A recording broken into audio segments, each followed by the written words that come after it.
केसरिया से मन जोगी हुआ रे, दिल झूमे देखो मतवारा हुआ रे, केसरिया से मन जोगी हुआ। हर पल मनाओ केसरी त्योहार। विमल, बोलो जुबान केसरी। न्यूज के इकलौते फैमिली शो न्यूज की पाठशाला में आपका स्वागत है। मैं हूं विद्यानाथ झा। सबसे पहले आपको बता दूं कि आज पाठशाला में क्या क्या है और कौन कौन सी क्लास लगेगी। महिला आरक्षण के रास्ते में इंडी का रोड़ा, विपक्ष को भारी पड़ा विरोध। पीएम मोदी क्या करने वाले हैं। इंडी गठबंधन ने गंवा दिया गोल्डन चांस, फिर लटका महिला आरक्षण। एंटी वुमेन का टैग कर देगा बड़ा नुकसान विपक्ष का। संसद में राहुल गांधी ने फिर कर दिया कांड। पीएम मोदी के लिए वो कहा कि हंगामा मच गया, बीजेपी ने कहा माफी मांगो। इधर सदन में संग्राम, उधर राहुल गांधी पर नई एफआईआर। अब किस मामले में फंसे हैं राहुल, बचना मुश्किल हो जाएगा। दुनिया ने ली राहत की सांस, ईरान ने कर दिया वो काम कि डोनाल्ड ट्रंप भी कह उठे थैंक यू। ट्रंप ने पाकिस्तान को पुचकारा, उधर इजराइल ने भारत को दिया वो सबूत कि मुनीर शहबाज के होश उड़ गए।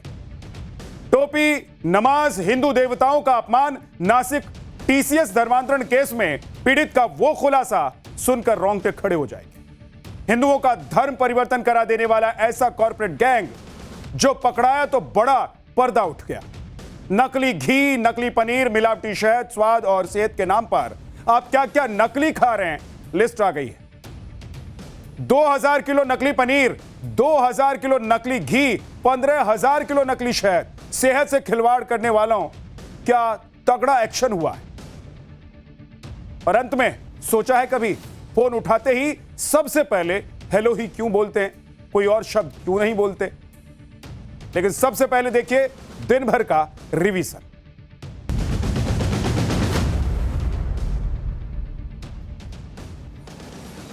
कांग्रेस नेता पवन खेड़ा को सुप्रीम कोर्ट से राहत नहीं मिली है। कोर्ट ने उनकी ट्रांजिट बेल की अर्जी खारिज कर दी है और अग्रिम जमानत के लिए गुवाहाटी हाईकोर्ट जाने का आदेश दिया है। वहीं असम के सीएम हिमंता बिस्वा शर्मा ने कहा है कि पवन खेड़ा को गुवाहाटी में सरेंडर करना चाहिए, वो जितना भागेंगे उतनी मुश्किलें बढ़ेंगी। पंजाब के कैबिनेट मंत्री संजीव अरोड़ा और उनके सहयोगियों के ठिकानों पर ईडी ने रेड की है। फेमा के तहत गुरुग्राम, चंडीगढ़, लुधियाना और जालंधर में कुल 13 जगहों पर छापेमारी की गई। यह छापेमारी इंडस्ट्रियल लैंड फ्रॉड और मनी लॉन्ड्रिंग से जुड़े हुए मामले में हुई है। बिहार के नए मुख्यमंत्री सम्राट चौधरी को धमकी देने वाले युवक को गिरफ्तार कर लिया गया है। आरोपी को गुजरात के सनत से गिरफ्तार किया गया है। बांका का रहने वाला आरोपी गुजरात में रहकर मजदूरी कर रहा था। पुलिस ने मोबाइल लोकेशन के आधार पर आरोपी को गिरफ्तार किया है। गुजरात हाईकोर्ट ने अहमदाबाद में स्थित आसाराम आश्रम ट्रस्ट को बड़ा झटका दे दिया है। कोर्ट ने जमीन विवाद से जुड़ी आश्रम की याचिका को खारिज कर दिया है। इस फैसले के बाद अब 45,000 वर्ग मीटर से ज्यादा की जमीन पर सरकार फिर से कब्जा वापस कर सकेगी। आसाराम के आश्रम पर कभी भी बुलडोजर चल सकता है। अभिनेत्री जैकलिन फर्नांडिस ने मनी लॉन्ड्रिंग मामले में यू टर्न ले लिया है। ठग सुकेश चंद्रशेखर के जुड़े हुए मनी लॉन्ड्रिंग के मामले में उन्होंने सरकारी गवाह बनने की इच्छा जताई है। कोर्ट ने ईडी के पास याचिका लगाने का आदेश दिया है। वहीं पटियाला हाउस कोर्ट ने जैकलिन को राहत भी दे दी है। कोर्ट ने उनकी 24 अप्रैल से 25 मई तक विदेश यात्रा की याचिका मंजूर कर दी।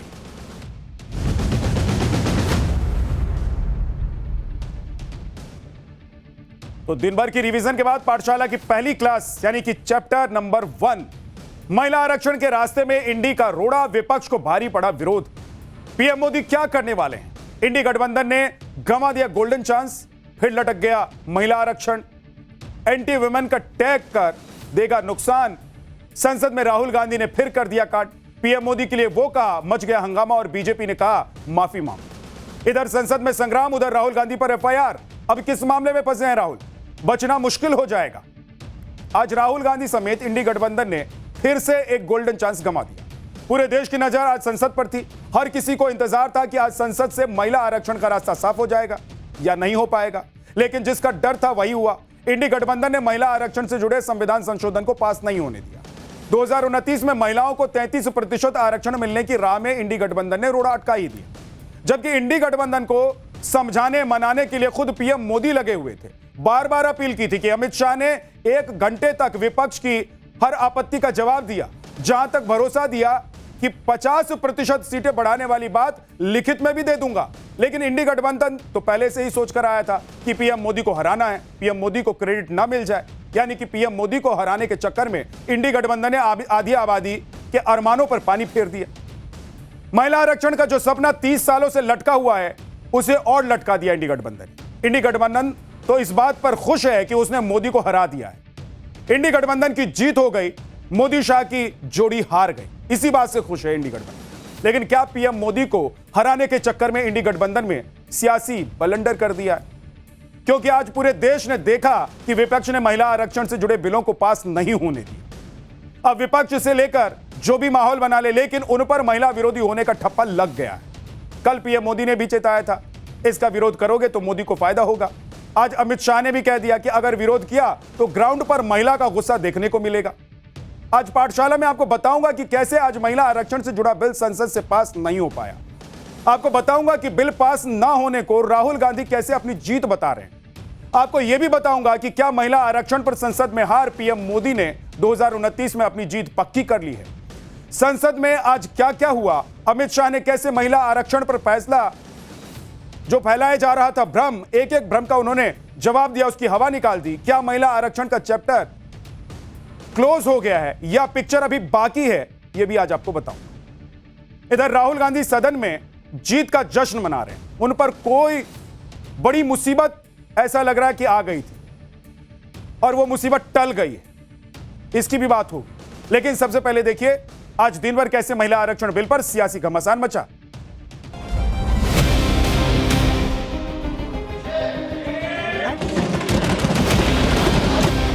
पर आक्रमण था और इसको हमने हरा दिया है।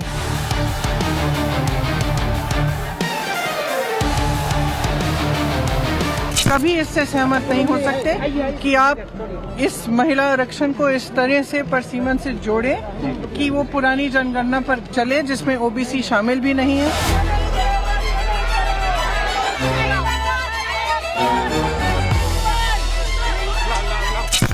आने वाले दिनों में पाई पाई की कीमत इन लोगों को चुकाना पड़ेगा।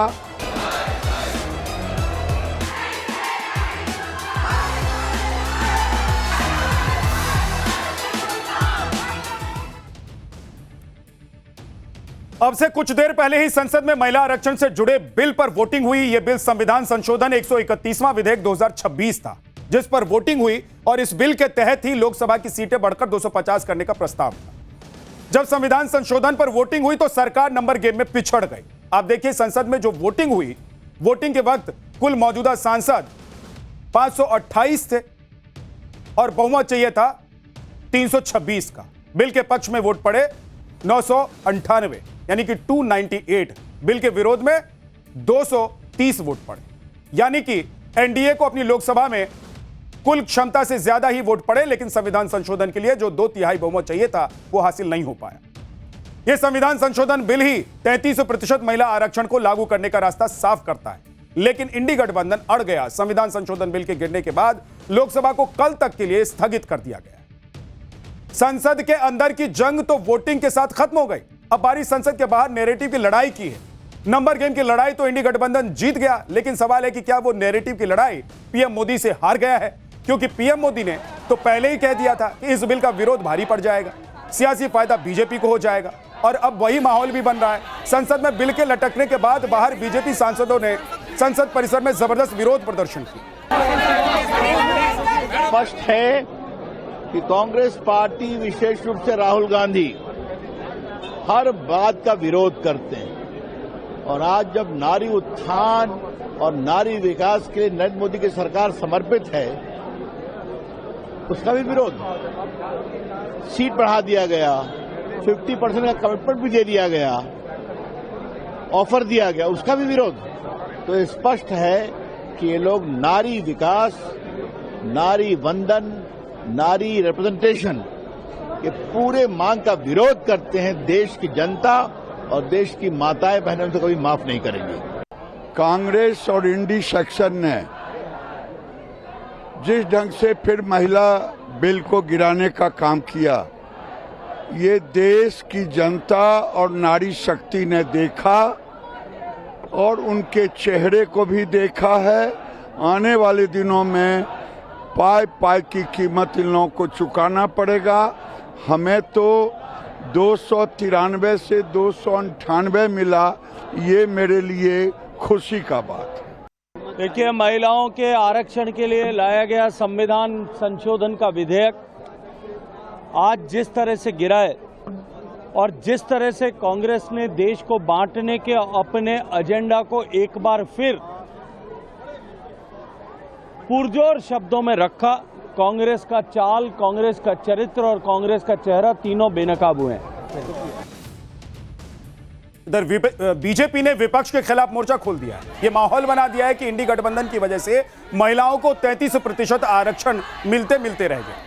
उधर इंडी गठबंधन इसी में खुश है कि उन्होंने संसद के अंदर नंबर गेम में पीएम मोदी को हरा दिया, क्योंकि चुनाव में तो इंडी गठबंधन नंबर गेम जीत नहीं पाता, तो संसद के अंदर ही वोटिंग में जीतकर खुशी मनाई जा रही। राहुल गांधी ने कहा कि उन्होंने महिलाओं के नाम पर संविधान तोड़ने के लिए एक गैर संवैधानिक चाल चली। भारत ने यह भी देखा है, भारत ने इसे रोक दिया है। तमिलनाडु के मुख्यमंत्री एमके स्टालिन ने कहा कि तमिलनाडु ने दिल्ली को हराया। 23 अप्रैल को हम दिल्ली के घमंड और उसको सपोर्ट करने वाले गुलामों को एक साथ हराएंगे। टीएमसी सांसद कल्याण बनर्जी ने कहा यह शुरुआत है हार की, अब यह ट्रेलर है, आगे अभी देखना क्या होगा। टीएमसी सांसद डेरेक ओब्रायन ने कहा यह नरेंद्र और अमित के अंत की शुरुआत है। आप सोचिए, इंडी गठबंधन के दिमाग में यही चल रहा है कि उन्होंने पीएम मोदी और अमित शाह को हरा दिया। सुनिए संसद के बाहर इंडी गठबंधन के नेताओं ने क्या क्या कहा। के आरक्षण की बात नहीं थी, ये देश के लोकतंत्र की बात थी, ये देश की अखंडता की बात थी। हम कभी इससे सहमत नहीं हो सकते कि आप इस महिला आरक्षण को इस तरह से परसीमन से जोड़ें कि वो पुरानी जनगणना पर चले जिसमें ओबीसी शामिल भी नहीं है। तो ये मुमकिन ही नहीं था कि ये बिल पारित हो, और मेरे ख्याल से हमारे देश के लोकतंत्र के लिए, हमारे देश की अखंडता के लिए ये एक बहुत बड़ी जीत है। संविधान पर आक्रमण था और इसको हमने हरा दिया है, तो अच्छी बात है। नहीं, हमने क्लियरली बोला है कि ये महिला बिल नहीं है। ये हिंदुस्तान का राजनीतिक जो स्ट्रक्चर है, इलेक्टोरल स्ट्रक्चर है, उसको बदलने की कोशिश है। ये हमने रोक दिया है।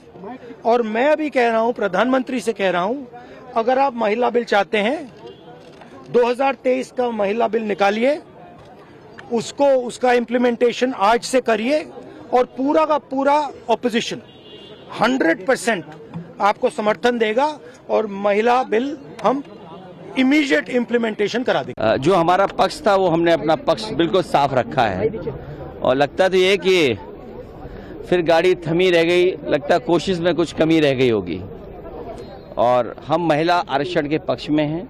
महिलाओं को आरक्षण मिले, उनको सुरक्षा मिले, उनका सम्मान बढ़े, उनको स्थान मिले, और लोकतंत्र में जो उनको स्थान मिलना चाहिए उसके पक्ष में है। समाजवादी पार्टी या विपक्ष ने कोई भी महिला आरक्षण को लेकर के विरोध नहीं किया, लेकिन उसके साथ जो महिलाओं का हक अधिकार को हरण करना चाहते थे, वो लक्ष्मण रेखा ऐसी खींची विपक्ष ने, उस लक्ष्मण रेखा के बाहर नहीं आ पाए।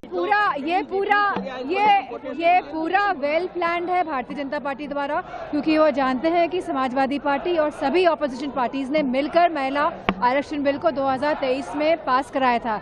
लेकिन ये कहीं ना कहीं डिलिमिटेशन की एक्सरसाइज को ये लोग पूरे देश में लाना चाहते थे बिना जनगणना कराए, जो संविधान का प्रावधान है। और ये नहीं चाहते हैं कि देश संविधान से चले। जो समाजवादी पार्टी का और जो पूरा विपक्षी दल यही कह रहा है कि जो सत्ता दल है ये इतने मोह में, ये अपनी कुर्सी छोड़ना नहीं चाहते। और क्योंकि इनका जनाधार अब खिसकता जा रहा है, क्योंकि जानते हैं कि जाने वाली सरकार है ये, तो ये महिलाओं का नाम लेके अपने आप को बचाने की कोशिश कर रहे हैं। इंडी गठबंधन को लग रहा है कि उन्होंने पीएम मोदी को हरा दिया है। अरविंद केजरीवाल को यही लग रहा है कि मोदी जी के अहंकार की हार हो गई है, मोदी सरकार की उल्टी गिनती शुरू हो गई, यानी कि संसद में जीत से विपक्ष को नया जोश मिल गया। लेकिन विपक्ष को संसद में आई आम महिलाओं को भी सुनना चाहिए। सुनिए, जो महिलाएं पहुंची थी उन्होंने क्या कहा। बिल पास नहीं हुआ, थोड़ा दुख हुआ, क्या नतीजा आता है यही सुनने के लिए हम आए थे। हम इसलिए आए थे, महिला का था तो महिलाओं का आनंद होगा, पर नहीं हुआ, इसलिए हम नाराज हो गए, निराश हो गए। कल तो होगा ही होगा, बिल तो पास, उम्मीद है होगा ही होगा। हमें नारी शक्ति के बोलते इसको पूरा निर्णय मिलेगा, ऐसे ही होगा। हमें भी पूरी आशा थी, लेकिन अभी थोड़ा भरोसा है कि हो जाएगा। नारी शक्ति जिंदाबाद, हो जाएगा, हमें पूरा विश्वास है। विपक्ष तो बार बार ये कह रहा है कि उसने परिसीमन बिल को फेल कर दिया है, मोदी शाह की चाल को फेल कर दिया है, लेकिन परिसीमन बिल महिला आरक्षण से जुड़ा है, इसलिए विपक्ष को इसका सियासी नुकसान भी हो सकता है, उस पर महिला विरोधी होने का ठप्पा भी लग सकता है। ये बात विपक्ष के नेता भी समझ रहे हैं और शायद इसीलिए अब ये सफाई भी दी जा रही है, वो महिला आरक्षण के विरोध में नहीं है। सुनिए। महिलाओं के आड़ में हमारा नाम लेके हम नहीं चाहते कि बीजेपी अपनी राजनीतिक रोटियां सेके, तो उसका ये विरोध हुआ है, वो बिल खारिज हुआ है। जो महिला बिल है वो आज भी इंटैक्ट है और ये सरकार अगर इनकी नीयत सही है तो ये 2029 में 543 सीट पे 33% आरक्षण करे, ऐसा हमारी मांग है। और अगर ये नहीं करते हैं तो असल चेहरा किसका महिला विरोधी है वो सामने आ जाए। देखिए, हमने कहा था कि हम महिला आरक्षण के लिए बिल्कुल समर्थक है, हम आज भी वोट करने के लिए तैयार हैं, लेकिन डीलिमिटेशन से आप इससे कोई लेना देना नहीं है। आप इन दोनों को डीकपल कीजिए, मतलब अलग अलग कीजिए। डीलिमिटेशन को ले आना बहुत बड़े बड़े मुद्दे उठाते हैं और हम वो नहीं चाहते थे, क्योंकि दक्षिण भारत के विषय, छोटे राज्यों के विषय, बहुत सारे विषय होते हैं। तो इसलिए हमने कहा कि आप महिला आरक्षण तुरंत लेके आइए, हम समर्थन दे देंगे, लेकिन डीलिमिटेशन, ये वोट जो हमने किया खिलाफ, ये महिला आरक्षण के खिलाफ नहीं है, ये सिर्फ डीलिमिटेशन के खिलाफ। ये हमने पहले कह रहा था कि बीजेपी देना नहीं चाहती, बीजेपी इवेंट करना चाहती है। ये बीजेपी का इवेंट मैनेजमेंट था, वो फेल हो गया। अभी देखिए, कल से पुतले जलाते फिरेंगे कि साहब हमने मेल देना, इनको कुछ था नहीं, बातें ही बातें करनी थी, वही सब हुआ है। अब देखिए कि महिला आरक्षण से जुड़े जो बिल हैं उसमें सबसे बड़ा मुद्दा परिसीमन का था। विपक्ष ये आरोप लगा रहा था कि महिला आरक्षण को लागू करने के लिए जो परिसीमन करवा रहे हैं उससे मोदी सरकार का फायदा होगा और दक्षिण के राज्यों को सीटों का नुकसान हो जाएगा, जबकि कल ही गृहमंत्री अमित शाह ने भरोसा दिया था कि दक्षिण के राज्यों में सीटें भी 50% बढ़ेंगी जैसा कि बाकी राज्यों में होगा। लेकिन इस पर विपक्ष कहने लगा कि बिल में तो यह कहीं लिखा ही नहीं हुआ है। अमित शाह तो मौखिक तौर पर बातें कह रहे हैं। इस पर आज गृह मंत्री अमित शाह ने कांग्रेस सांसद केसी वेणुगोपाल को यह तक कह दिया कि 1 घंटा दे दीजिए, वो बिल में इसे लिखवा देंगे कि 50% के फॉर्मूले के हिसाब से सीटें बढ़ा जाए। उसके बावजूद इंडी गठबंधन ने बिल पास नहीं होने दिया। सुनिए वोटिंग से पहले अमित शाह ने कैसे विपक्ष को पूरा भरोसे में लेने की कोशिश की। अगर इस बिल का विरोध करने का कारण 50% लिखित में चाहिए तो 1 घंटा सदन बंद कर दिए, मैं ऑफिशियल अमेंडमेंट लेकर आता हूं मान्यवर, मगर बिल पारित करने का वो वादा करते। अब वेणुगोपाल जी बताए, क्या बिल पारित करेंगे? We are asking the Home Minister whether are you ready to dealing the delimitation process along with the women reservation, number 1. Number 2, if you are ready to include the number of seats in each state by legislation by 50%, these 2 things, are you ready? हमें कुछ छिपाना नहीं है, हमें कोई चोरी करनी नहीं है, तो हम कर देंगे। और दूसरा उन्होंने कहा कि डिलिमिटेशन 26 की जनगणना का, ये झांसे में मैं नहीं आऊंगा कि राहुल गांधी जी की अनुपस्थिति में कांग्रेस पार्टी ने जो प्रस्ताव रखा है वो एक बहुत सुहाना जाल है। महिला आरक्षण को फिर से एक बार 29 के पहले नहीं होने देंगे। महिला आरक्षण से जुड़े बिल को लेकर आज अमित शाह ने मोर्चा संभाला, विपक्ष की हर आपत्ति पर जवाब दिया। महिला आरक्षण से जुड़े बिल को लेकर जो भ्रम फैलाया जा रहा था उस पर भी अमित शाह ने डिटेल में जवाब दिया।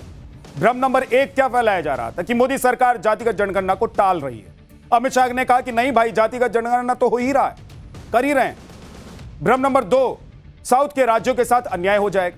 अमित शाह ने कहा कि 50% सीटें हर राज्य में बढ़ेंगी, किसी के साथ कोई अन्याय नहीं होगा, चाहे वो नॉर्थ के स्टेट हो, चाहे साउथ के हो, ईस्ट के हो या वेस्ट के हो या सेंटर के हो। भ्रम नंबर 3, परिसीमन को जानबूझकर अभी क्यों लाया गया, यह बीजेपी की चाल है। अमित शाह ने बताया कि 2026 तक परिसीमन फ्रीज था, इसलिए अब परिसीमन करना होगा।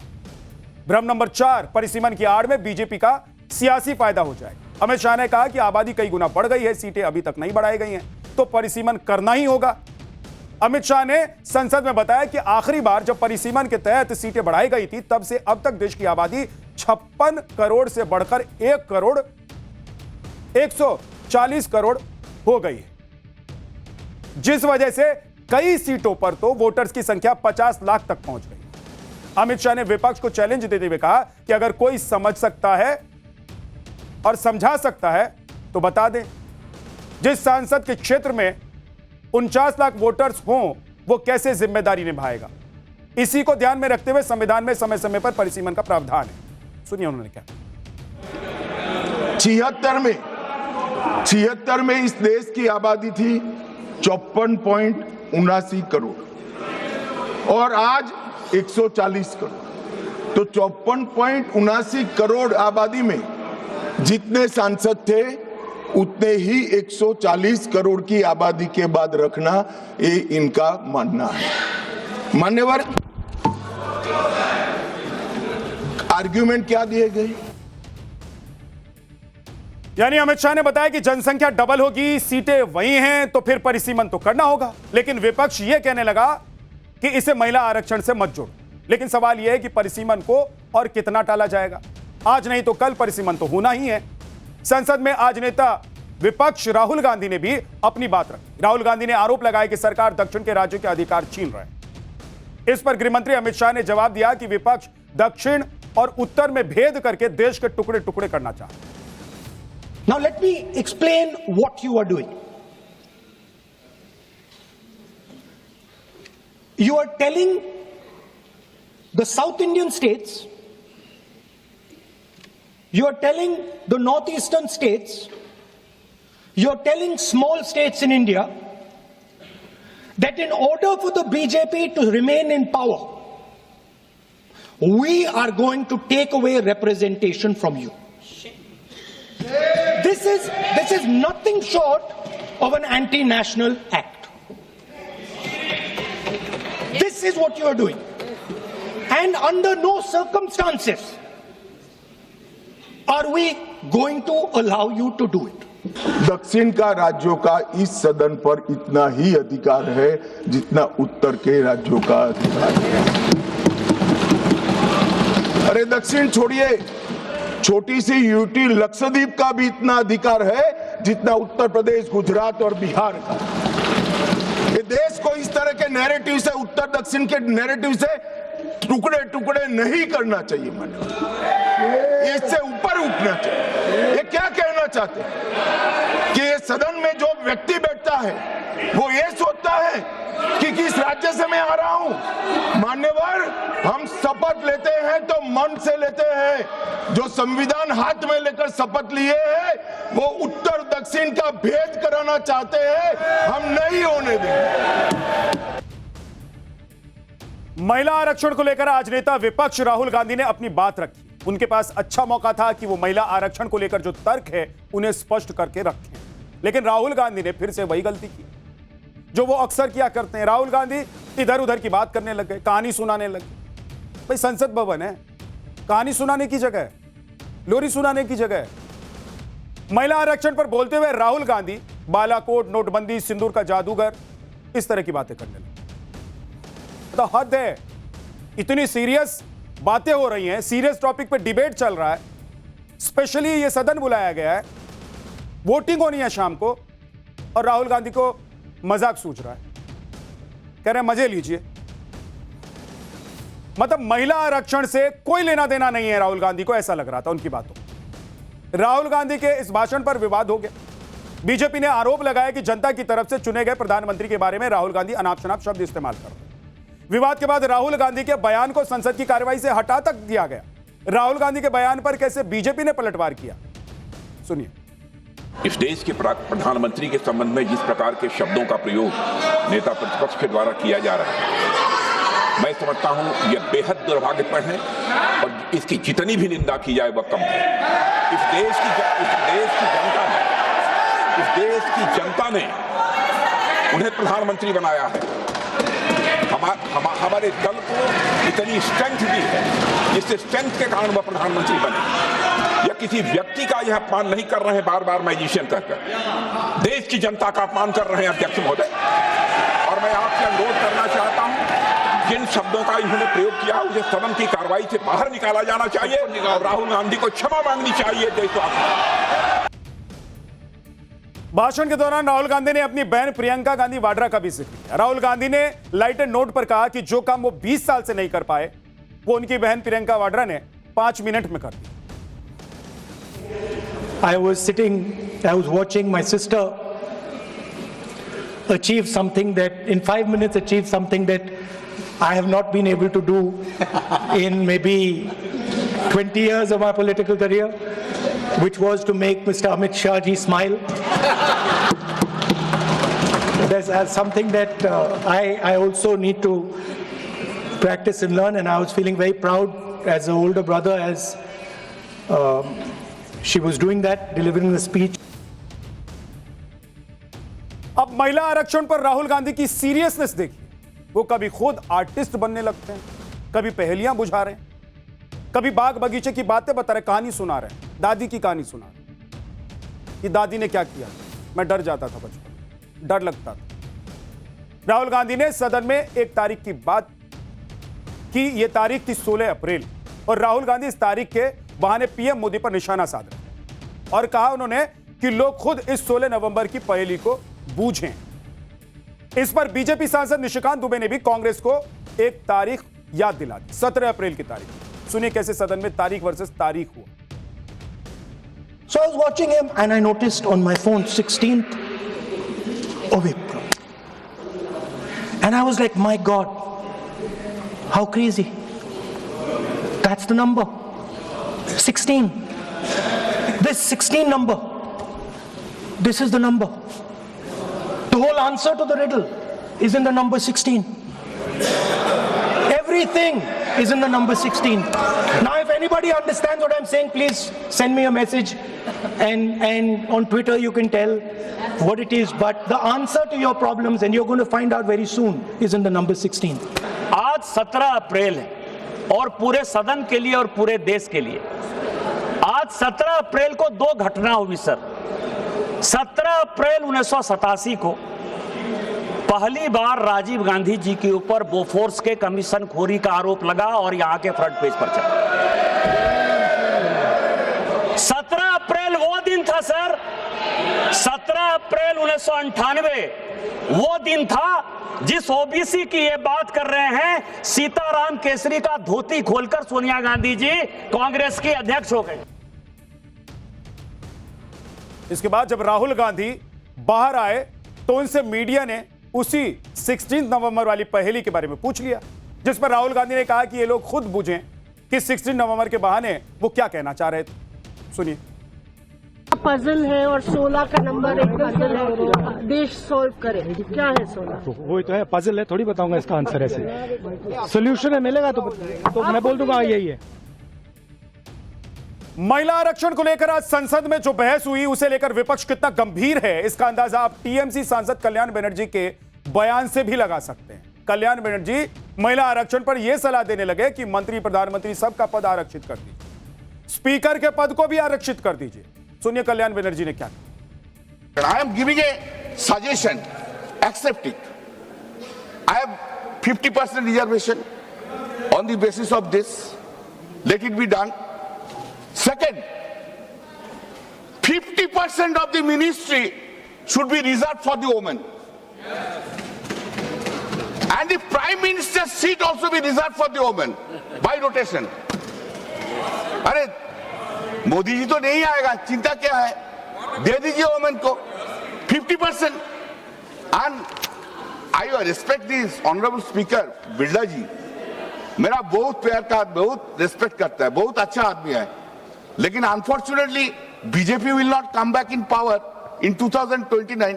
स्पीकर पोस्ट को भी रिजर्व कर दीजिए वोमेन के लिए, कर दीजिए। हम लोग राजी है, अरे वो लोग राजी नहीं है, हम लोग राजी है। तो इधर संसद में राहुल गांधी नंबर गेम की जीत का जश्न मना रहे हैं और उधर आज उन पर नई मुसीबत आ गई। दोहरी नागरिकता के मामले में उन पर एफआईआर दर्ज करने के आदेश दिए गए। इलाहाबाद हाईकोर्ट की लखनऊ बेंच ने राहुल गांधी के खिलाफ एफआईआर दर्ज करने का आदेश दिया। हाईकोर्ट ने यूपी पुलिस को इस मामले में जांच करने को भी कहा है। दोहरी नागरिकता के मामले में राहुल गांधी पर यह आरोप है कि उनके पास ब्रिटिश नागरिकता भी है, जबकि देश के कानून के मुताबिक एक व्यक्ति के पास सिर्फ एक देश की नागरिकता हो सकती है। अगर किसी के पास दोहरी नागरिकता है तो वो भारत में चुनाव नहीं लड़ सकता है और न ही सांसद बन सकता। राहुल गांधी के खिलाफ बीजेपी नेता विघ्नेश शिशिर ने इलाहाबाद हाईकोर्ट की लखनऊ बेंच में याचिका दाखिल की। राहुल गांधी के खिलाफ एक्शन की मांग की गई थी। कोर्ट ने यह भी आदेश दिया है कि यूपी सरकार इस मामले में केंद्रीय जांच एजेंसी की भी मदद ले सकती है, क्योंकि यह मामला किसी और देश में नागरिकता से जुड़ा हुआ है। इसलिए सीबीआई जैसी एजेंसी की मदद की जरूरत पड़ेगी तो ली जा सकती है। संसद के अंदर का सियासी युद्ध तो आपने देख लिया, अब बात उस युद्ध की जिसने पूरी दुनिया में खलबली मचाई। पाठशाला में अगली क्लास आपको दिखाएंगे। ट्रंप ने खेला डबल गेम, ईरान पर ऐसा क्या कहा कि भड़क उठा इजराइल, मच गया हड़कंप। दुनिया ने ली राहत की सांस, ईरान ने कर दिया वो काम कि डोनाल्ड ट्रंप ने भी कह दिया थैंक यू। ट्रंप ने पाकिस्तान को पुचकारा, उधर इजराइल ने भारत को दिया वो सबूत कि मुनीर शहबाज के होश उड़ गए। ईरान युद्ध में फंसे ट्रंप किस तरह से युद्ध रोकने के लिए छटपटा रहे हैं, इससे जुड़ा बड़ा खुलासा हुआ। यह ऐसा खुलासा है जो पाकिस्तान की मध्यस्थता की भी पोल खोल रहा है। ईरान युद्ध से निकलने के लिए ट्रंप पाकिस्तान का इस्तेमाल कर रहे हैं, पाकिस्तान को पुचकार रहे हैं, शहबाज और मुनीर को अपना दोस्त बता रहे हैं। हमने कल ही आपको बताया था कि ट्रंप के पास पाकिस्तान के अलावा कोई दूसरा देश नहीं बचा हुआ है, क्योंकि सभी से तो ट्रंप ने अपने संबंध खराब कर रखे। और अब तो ऐसा खुलासा हुआ है जो ट्रंप के डबल गेम को दुनिया के सामने ला रहा है। ट्रंप के बेहद करीबी अमेरिकी सीनेटर ने अमेरिका ईरान के बीच नेगोशिएशन पर बड़ा दावा कर दिया है। ट्रंप खुद ईरान से डील कर रहे हैं, पाकिस्तान सिर्फ दिखावे की कार्रवाई कर रहा है। और दिखावे के लिए आप सोचिए यह कितनी बड़ी बात है। पाकिस्तान को ट्रंप ने अपना पर्सनल कुरियर बना लिया।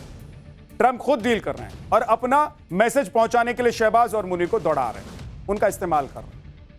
ईरान के साथ डील करने के लिए ट्रंप बेताब हैं और बहुत जल्द यह डील हो भी सकती है। लेकिन ट्रंप का डबल गेम यही नहीं है। कहा जा रहा है कि इजराइल भी ट्रंप से नाराज है, क्योंकि ट्रंप ने इजराइल लेबनान सीज फायर का ऐलान किया। सीज फायर के लिए ट्रंप ने इजराइल से पूछा तक नहीं। ट्रंप अपने फायदे के लिए किसी का भी इस्तेमाल करने से चूकते नहीं और किसी का भी इस्तेमाल करने में यकीन रखते हैं। और जिस पाकिस्तान को ट्रंप ने अपने कंधे पर बिठा रखा है, उसे कब लात पड़ जाए इसका भी कोई भरोसा नहीं, क्योंकि ट्रंप के सीज फायर के ऐलान से बढ़के इजराइल ने पाकिस्तान के खिलाफ भारत को ऐसे सबूत दे दिए हैं जिससे पाकिस्तान में मुनीर एंड कंपनी की नींद उड़ गई है। क्या इजराइल अब पाकिस्तान के खिलाफ मोर्चा खोल रहा है? क्या इजराइल के सबूतों के आधार पर भारत कोई एक्शन लेने वाला है? अब देखिए कि ट्रंप कितनी जल्दी में दिख रहे हैं। ईरान युद्ध से ट्रंप की इमेज को तगड़ा डेंट लगा है। पूरी ताकत लगाने के बाद भी ट्रंप ईरान को झुका नहीं पाए, बल्कि उल्टा ईरान ने हॉर्मुज बंद करके ट्रंप के साथ दुनिया की टेंशन बढ़ा। इसलिए अब ट्रंप किसी भी तरह ईरान के साथ डील करके युद्ध से निकलना चाहते हैं। आप देखिए ट्रंप ने कहा है कि ईरान के साथ डील बस होने ही वाली, ईरान से बातचीत आखिरी पड़ाव पर, हमारी शर्तें मानने को ईरान तैयार हो गया है, बहुत जल्दी युद्ध खत्म हो सकता है। यानी ट्रंप के मुताबिक ईरान के साथ समझौता किसी भी समय हो सकता है, जो पूरी दुनिया के लिए राहत की खबर है। ट्रंप ने यह भी कहा है कि अगर इस्लामाबाद में डील साइन होती है तो वो पाकिस्तान जा सकते हैं।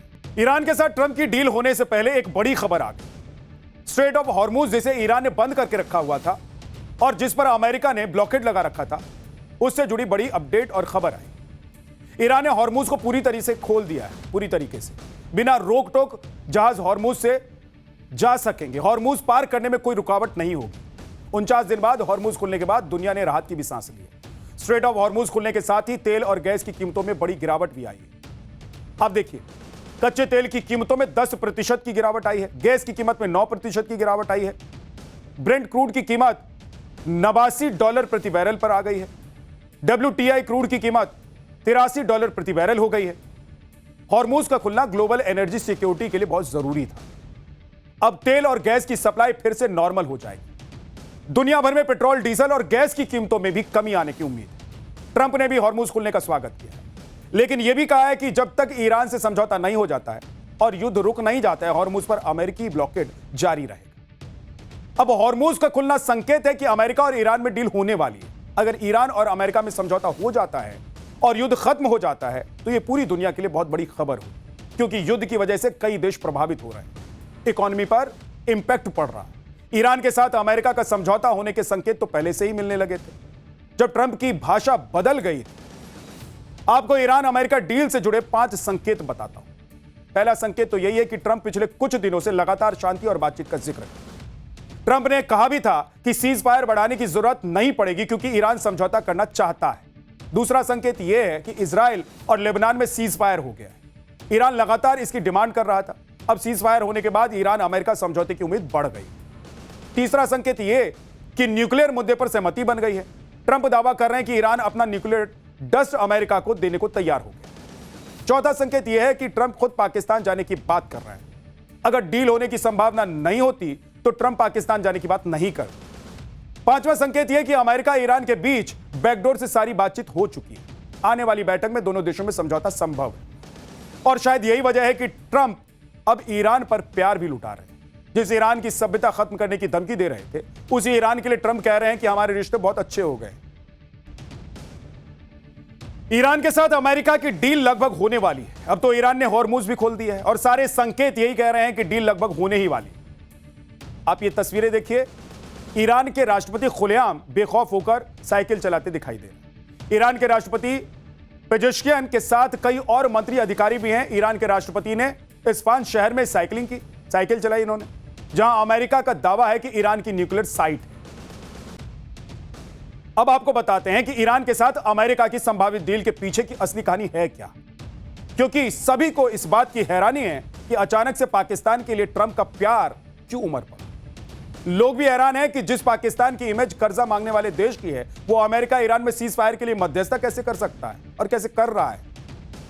तो इसका खुलासा ट्रंप के बेहद करीबी अमेरिकी सीनेटर ने कर दिया है। रिपब्लिकन पार्टी के सीनेटर लिंडसे ग्राहम ने सनसनीखेज अंदाज में दावा किया है। ईरान के साथ नेगोशिएशन खुद ट्रंप कर रहे हैं, यह उन्होंने कहा है। उन्होंने कहा है कि ट्रंप फोन पर ईरान के नेताओं से बात करते हैं, फोन पर ही चिल्ला चिल्ला कर धमकी भी देते हैं। डील नहीं करने पर अंजाम भुगतने की धमकी दी जाती है। चिल्लाते चिल्लाते ट्रंप का गला बैठ जाता है कई बार, पाकिस्तान सिर्फ मैसेज पहुंचाने के लिए। यानी जो ट्रंप ईरान को धरती के नक्शे से मिटाने की कसमें खा रहे थे, वो अब खुद ईरान से बात कर रहे हैं, खुद सारी डील कर रहे हैं। ईरान युद्ध में ट्रंप को जो झटका लगा है वो फजीहत हुई है। उसके बाद ट्रंप युद्ध से निकलना चाहते हैं और इसीलिए ट्रंप खुद ही ईरान के नेताओं से फोन पर बात कर रहे हैं। लेकिन दुनिया को दिखाई दे रहा है कि ईरान डील करने को बेताब है और अमेरिका और ट्रंप दिखा रहे हैं और पाकिस्तान को इस काम में लगा दिया गया है कि वो ट्रंप का मैसेज पहुंचाते रहे। सुनिए सीनेटर लिंडसे ग्राहम को, जिन्होंने ये बड़ा खुलासा किया, सनसनीखेज खुलासा किया। यानी अमेरिका ईरान के बीच डील डायरेक्ट ट्रंप कर रहे हैं, तो पाकिस्तान इसमें कहां फिट हो रहा है और पाकिस्तान इसमें है क्यों? पाकिस्तान में पब्लिक भी यही कह रही है कि ट्रंप ने पाकिस्तान का इस्तेमाल किया है। जैसा ट्रंप कहते हैं वैसा ही शहबाज और मुनीर करते हैं। लोग तो यहां तक कह रहे हैं कि ट्रंप की चापलूसी में शहबाज मुनीर ने हद पार कर दी। यानी ट्रंप ने अपने फायदे के लिए पाकिस्तान को सिर पर बिठाकर रखा है।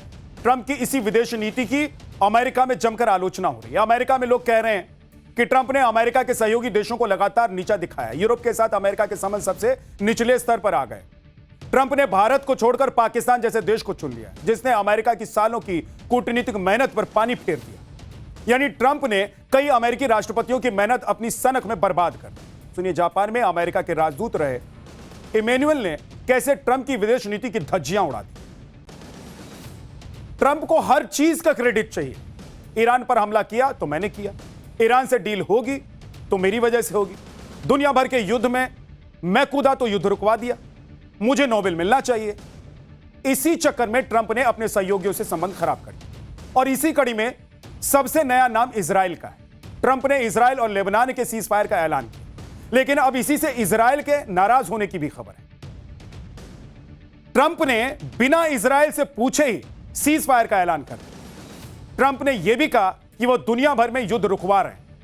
ट्रंप के ऐलान से इजराइल में नेता और जनता भड़क गए। इजराइल के चैनल 12 के सर्वे के मुताबिक 80% लोग इसके खिलाफ। अमेरिका के दबाव में लिया गया फैसला बताया जा रहा है इसे। विरोध के बाद नेतन्याहू ने कहा है कि वो तय करेंगे कि कब क्या करना है। यानी ट्रंप के फैसले से इजराइल भी खुश नहीं है, जो अमेरिका के साथ मिलकर ईरान पर हमले कर रहा है, लेकिन ट्रंप के बड़बोलेपन की वजह से अब इजराइल भी खुश नहीं है। उधर ट्रंप के सीजफायर के ऐलान से बढ़ के इजराइल ने नया दांव भी चल दिया। इजराइल ने ट्रंप के नए नए चहेते पाकिस्तान के खिलाफ ऐसा चक्रव्यूह रच दिया है जिससे शहबाज एंड कंपनी परेशान हो गई। इजराइल ने आतंकियों संगठनों से जुड़ी खुफिया जानकारी भारत को एक डोजियर के रूप में सौंप दी, जिससे पाकिस्तान के आतंकी ठिकानों और हमास के बीच का कनेक्शन सामने आ गया। डोजियर के मुताबिक हमास और लश्कर ए तैयबा के करीबी रिश्ते हैं, दोनों की समान विचारधारा और ऑपरेशनल तरीके हैं। लश्कर और हमास के लीडर्स की बैठक होती रहती है। हमास के लड़ाकों की ट्रेनिंग पाकिस्तान में होती है। हमास के लड़ाकों को लश्कर फंडिंग भी करता है। लश्कर और हमास ग्लोबल नेटवर्क बना रहे हैं जिससे दुनिया भर में आतंक फैलाया जा सके। यानी कि इजराइल ने बता दिया है कि गाजा से लेकर पाकिस्तान तक आतंक के तार जुड़े हुए हैं और यह भारत के लिए खतरा हो सकता है। इजराइल ने पाकिस्तान के आतंकी संगठनों का कनेक्शन हमास के साथ बताया और इसका डोजियर भी भारत को दिया।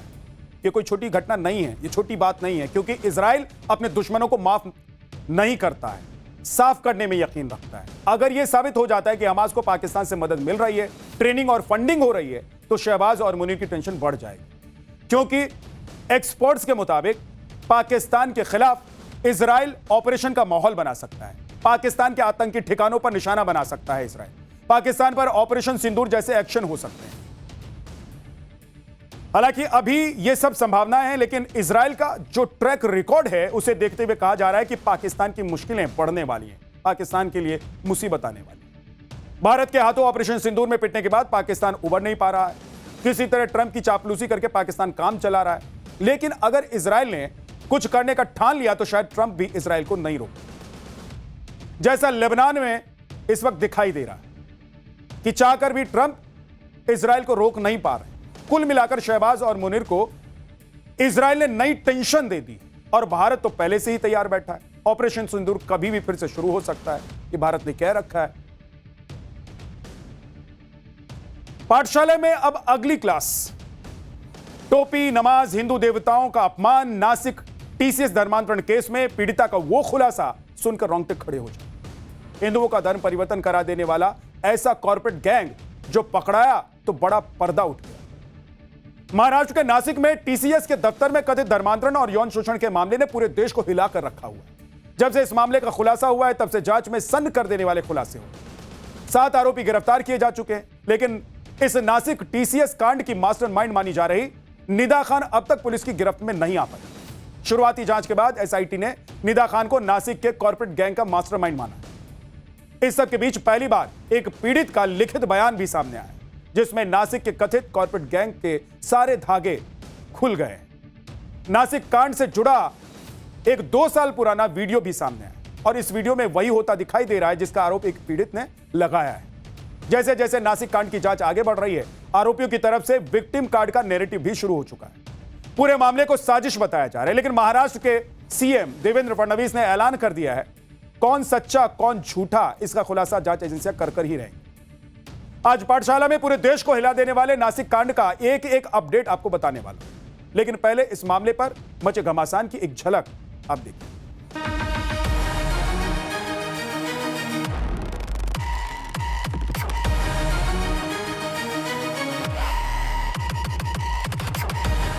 ये मामला बहुत सीरियस मामला है और इस पर बहुत कड़ी कार्रवाई हम लोग कर रहे हैं। और फोर्सफुली धर्म परिवर्तन के लिए ऐसे कोई भी सेंटेंसेस यूज किए नहीं गए, सिर्फ देवी देवताओं के बारे में कुछ बोला गया है।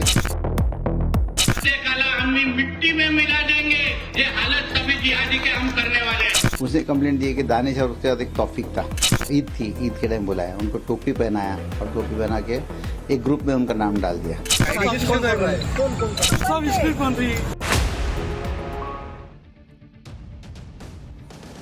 सबसे पहले नासिक टीसीएस कांड में हुए सबसे बड़े खुलासे की बात। पहली बार इस मामले में एक पीड़ित का लिखित बयान सामने आया है। मराठी में लिखी गई इस शिकायत ने नासिक में टीसीएस के दफ्तर में कथित धर्मांतरण की साजिश के सारे धागे खोल कर रख दिए। शिकायत में पीड़ित ने दावा किया है कि उसने साल 2022 में टीसीएस कंपनी ज्वाइन की। ज्वाइनिंग के साथ ही उस पर कई तरीके से दबाव बनाना शुरू कर दिया गया, जिसमें जरूरत से ज्यादा काम, हिंदू देवी देवताओं का अपमान, जबरदस्ती नॉनवेज खिलाना और विरोध करने पर परेशान करना, ये सब बातें शामिल। पीड़ित के मुताबिक तौसीफ टीम लीडर था, ऐसे में मजबूरी थी कि उसे हर निर्देश उसका मानना पड़ता था। आगे पीड़ित ने लिखा है कि तौसीफ और दानिश ऑफिस में काम करते समय कभी भी अचानक कोई भी काम करने के लिए कह देते थे। रात में देर होने पर वो उसे अपने साथ डिनर के लिए होटल ले जाने के लिए मजबूर कर देते थे, जबरदस्ती करते थे और जबरदस्ती नॉनवेज खाने के लिए भी उस पर दबाव डाला जाता था। पीड़ित ने अपनी शिकायत में तौसीफ और दानिश के अलावा शाहरुख और रजा मेमन को भी कथित धर्मांतरण गैंग का हिस्सा बताया।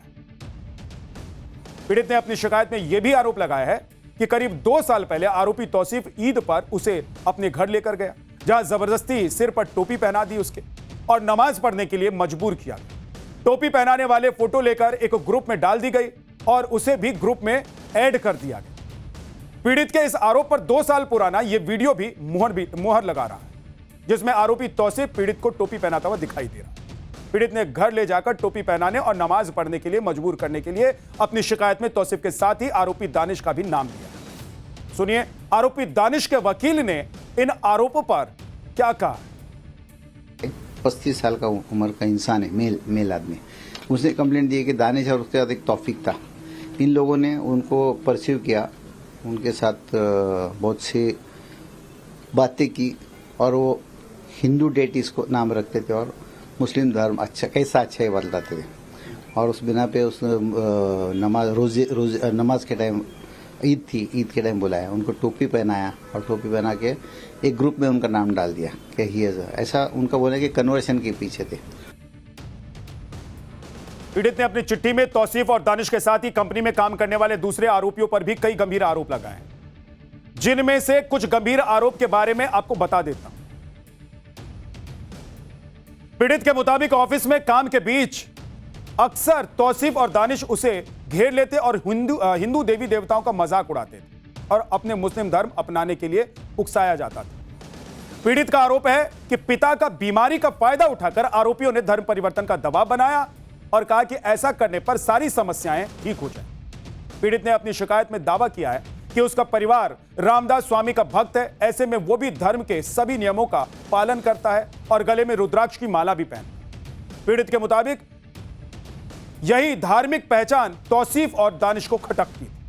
पीड़ित का आरोप है कि विरोध करने पर उसके खिलाफ गलत रिपोर्ट भेजी गई और उसे जान से मारने तक की धमकी दे दी गई। पीड़ित के मुताबिक साल 2022 से शुरू हुआ यह सिलसिला 23 मार्च 2026 तक चलता रहा। पीड़ित की शिकायत में लगाए गए आरोपों से रोंगटे खड़े हो जाते हैं और उसके आरोपों की सच्चाई जल्द ही जांच में सामने आने की उम्मीद भी की जा रही है, क्योंकि अब तो महाराष्ट्र के सीएम देवेंद्र फडणवीस ने भी ऐलान कर दिया है कि वो इस मॉड्यूल की तह तक पहुंचेंगे और जरूरत पड़ने पर सेंट्रल एजेंसीज की मदद भी ली जाएगी। आप भी सीएम फडणवीस को एक बार सुन लीजिए। ये मामला बहुत सीरियस मामला है और इस पर बहुत कड़ी कार्रवाई हम लोग कर रहे हैं और बिल्कुल ध्यान में आता है कि एक मॉड्यूल के तहत इसको किया गया है। फॉर्चुनेटली टीसीएस जैसी कंपनी ने बहुत बड़ी भूमिका इसमें ली है, किसी को भी शील्ड हम नहीं करेंगे, इस प्रकार की भूमिका टीसीएस ने ली है और टीसीएस के प्रमुख ने भी इसकी बहुत निंदा की है।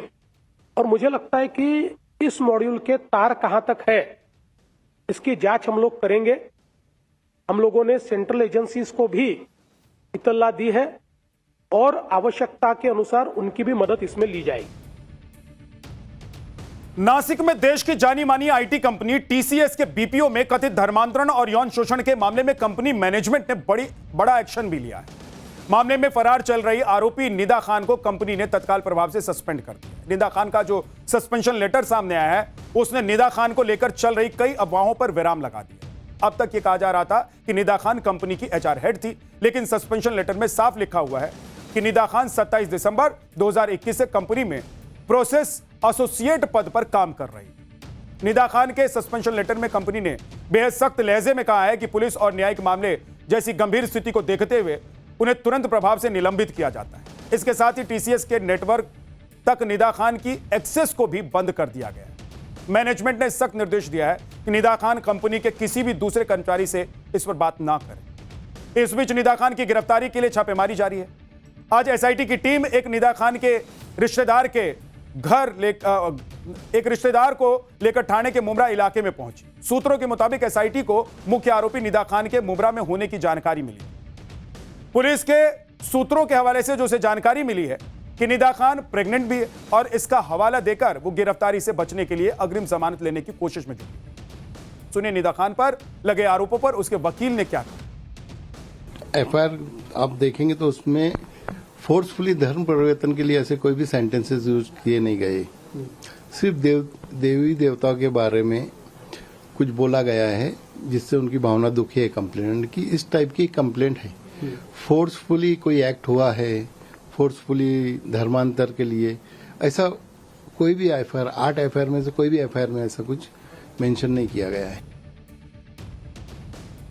पाठशाला में अगला चैप्टर जिसमें बताऊंगा आपको नकली घी, नकली पनीर, मिलावटी शहद, स्वाद और सेहत के नाम पर आप क्या क्या नकली खा रहे हैं। लिस्ट आ गई है। 2000 किलो नकली पनीर, 2000 किलो नकली घी, 15,000 किलो नकली शहद। सेहत से खिलवाड़ करने वालों क्या तगड़ा एक्शन हुआ है। आजकल शुद्ध के नाम पर बाजार में ऐसी धोखाधड़ी हो रही है कि पता ही नहीं चलता कि क्या असली है और क्या नकली है। जरूरी नहीं कि महंगा और अच्छी पैकिंग में मिल रहा सामान अच्छा ही होगा। खाने का नकली सामान बेचने वाले तो लोगों को इसी ट्रैप में फंसा रहे हैं। अब तो नकली सामान का स्वाद भी ऐसा होता है कि अच्छे अच्छे फूड जो ब्लॉगर हैं वो भी असली और नकली में फर्क नहीं कर पा रहे हैं। खाने का सामान लोगों को महंगा भी मिल रहा है और मिलावटी भी है। आप देखिए कि पनीर में केमिकल और कीटाणुनाशक का इस्तेमाल किया जा रहा है। देसी घी में पाम ऑयल और रंग मिलाया जा रहा है। मीठे शहद में राइस सिरप मिला दिया जा रहा है। बताओ, हद हो रही।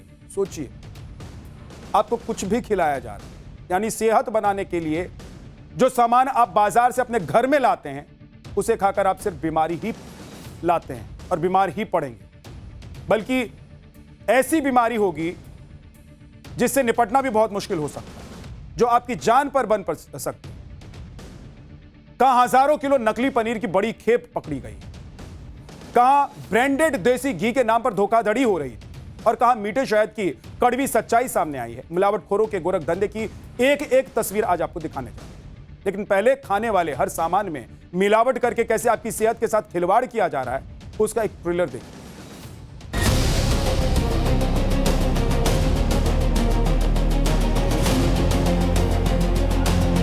यहाँ पे भारी मात्रा में पनीर मिला है, रिफाइंड मिला है, मैदा मिला है, केमिकल मिला है।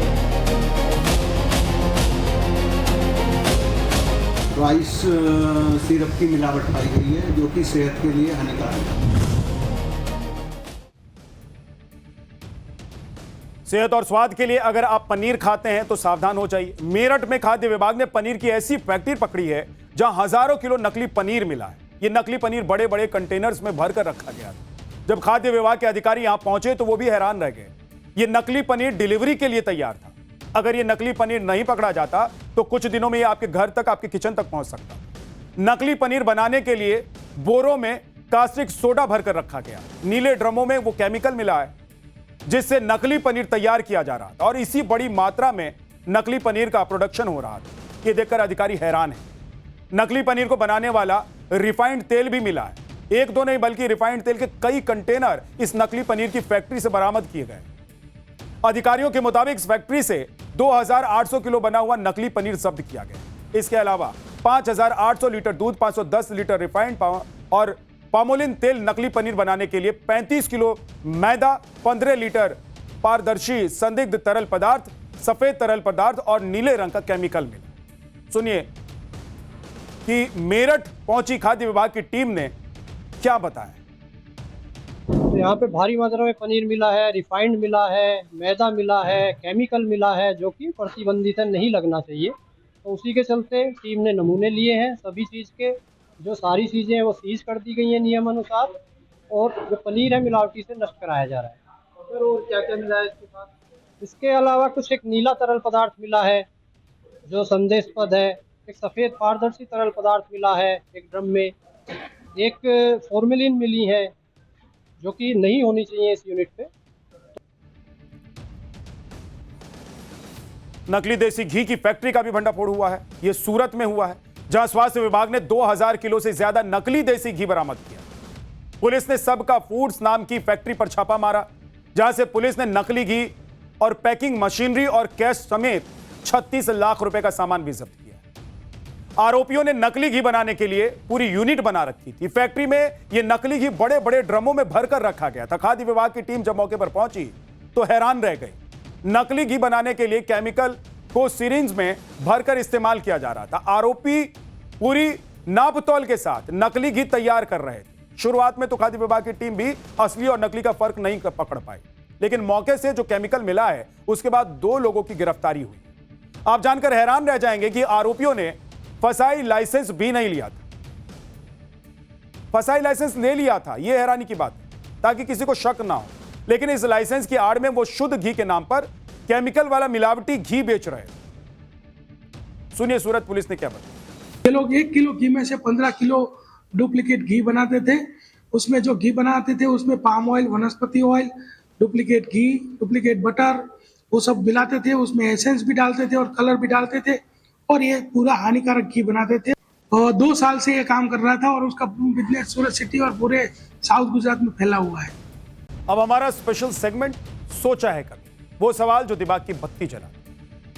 जब भी कोई फोन करता है या फिर किसी का फोन पिक करता है तो सबसे पहले हेलो ही क्यों बोलता है? इसकी जगह कोई और शब्द क्यों नहीं बोला जाता? दरअसल टेलीफोन का आविष्कार अलेक्जेंडर ग्राहम बेल ने साल 1876 में किया। ग्राहम बेल ने सबसे पहला फोन जिसे किया था उसे अहोई बोला था। टेलीफोन पर हेलो बोलने की परंपरा की शुरुआत 19वीं शताब्दी में हुई। हेलो से पहले ग्राहम बेल वाला शब्द अहोई या फिर क्या आप सुन रहे हैं का इस्तेमाल या प्रयोग किया जाता था। टेलीफोन पर हेलो बोलने की शुरुआत बल्ब के आविष्कार थॉमस एल्वा एडिसन ने की थी। एडिसन ने साल 1877 में फोन करने या उठाने पर सबसे पहले हेलो बोलने का सुझाव दिया था। एडिसन का मानना था कि हेलो शब्द साफ और स्पष्ट है और आसानी से सुनाई देता। धीरे धीरे हेलो शब्द प्रचलन में आ गया और आज पूरी दुनिया में फोन पर बात शुरू करने के लिए हेलो बोला जाता है।